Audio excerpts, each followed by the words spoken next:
लोकसभा चुनाव से पहले लागू होगा सीएए। इन समुदायों के लोग बन सकेंगे भारतीय नागरिक। नमस्कार, आप देख रहे हैं आर्य प्रयास। मैं हूं धर्मेंद्र शुक्ला। लोकसभा चुनाव से पहले नागरिकता संशोधन अधिनियम सीएए के नियम लागू हो जाएंगे। विश्वस्त सूत्रों ने मंगलवार को यह जानकारी दी है। केंद्रीय गृह मंत्रालय ने इस मामले में होमवर्क पूरा कर लिया है। संभव है कि जनवरी या फरवरी में सीएए के नियम लागू हो जाएंगे।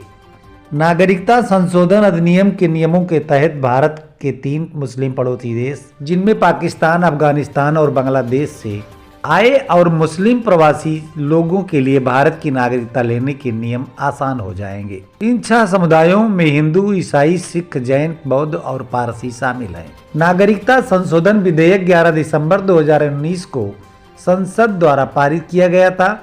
एक दिन बाद ही इस विधेयक को राष्ट्रपति की सहमति मिल गई थी। सीएए के जरिए पाकिस्तान, बांग्लादेश, अफगानिस्तान से आए हिंदू, सिख और जैन, बौद्ध, पारसी और ईसाई समुदायों से संबंधित अल्पसंख्यकों को भारतीय नागरिकता लेने में आसानी होगी।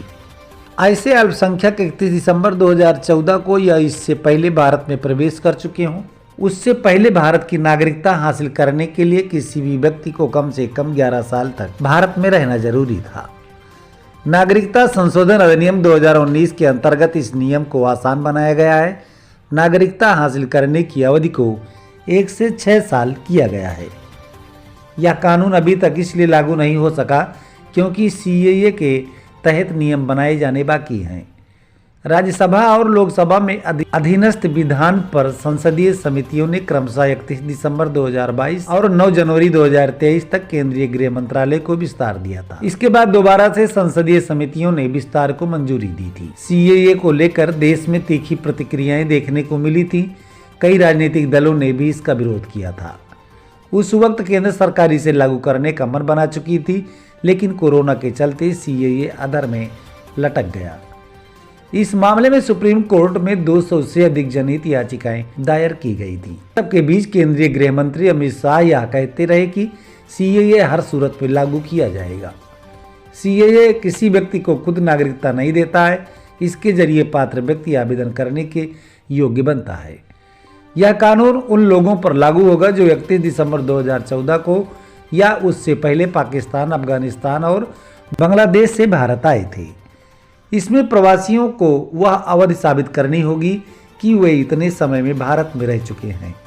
उन्हें यह भी साबित करना होगा कि वे अपने देशों से धार्मिक उत्पीड़न की वजह से भारत आए हैं। वे लोग उन भाषाओं को बोलते हैं जो संविधान की 8वीं अनुसूची में शामिल है। उन्हें नागरिक कानून 1955 की तीसरी सूची की अनिवार्यताओं को भी पूरा करना होगा। इसके बाद ही प्रवासी आवेदन के पात्र होंगे। नई दिल्ली से ब्यूरो रमाकांत शुक्ला की रिपोर्ट।